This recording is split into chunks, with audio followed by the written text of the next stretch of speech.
Meira Blaustein, please come on out here. It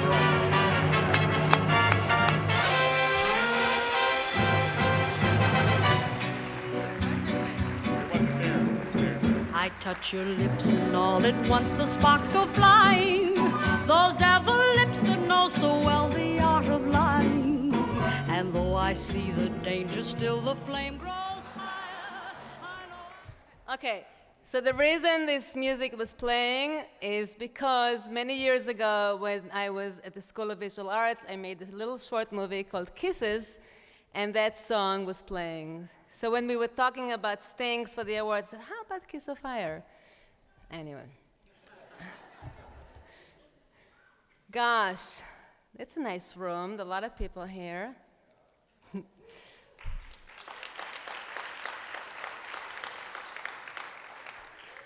So 10 years ago, it was really in 1999, actually, which is 10 and a half years ago. My partner, Laurent Reito, and I were thinking about doing a film festival, really not knowing the amount of work that it takes. And before it was the Woodstock Film Festival, most of you don't know, it was actually going to be the Newport Independent Film Festival. And we took it to Newport, and we were talking to a bunch of people there, all sort of elders and politicians and creative people, and they were all very interested, but it just did not work. And then we thought, you know what, if we just take it a little bit further up north, there's this really, really creative community there. We didn't know anybody there. So we made a couple of calls, and we set up a couple of meetings, and it was just amazing. Everybody that we met was so in love with the area, with the idea, and they just kept on telling us, where have you been all our lives? Albert Grossman would have loved to have done this. I mean, all the elders of Woodstock would have loved to have done this if this was their dream film. Woodstock had everything. It had music, it had sculpture, it had painting, it had poetry, it had theater. But film was just not there yet.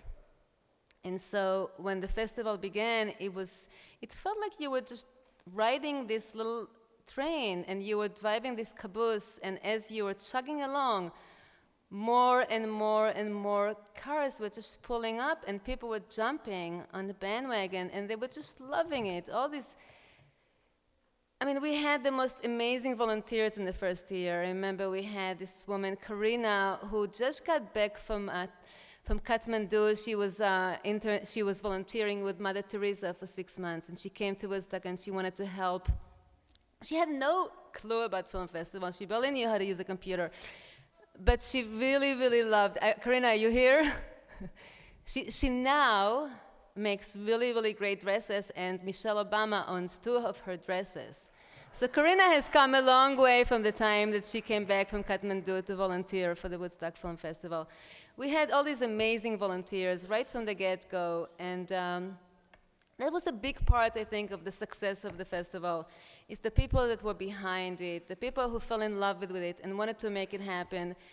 They were not necessarily filmmakers. They were people who just truly saw the vision and wanted to take part in it and help make it happen. And I thank all the volunteers from 2000 on. Thank you for all of the volunteers who are here tonight. Please, I applaud you.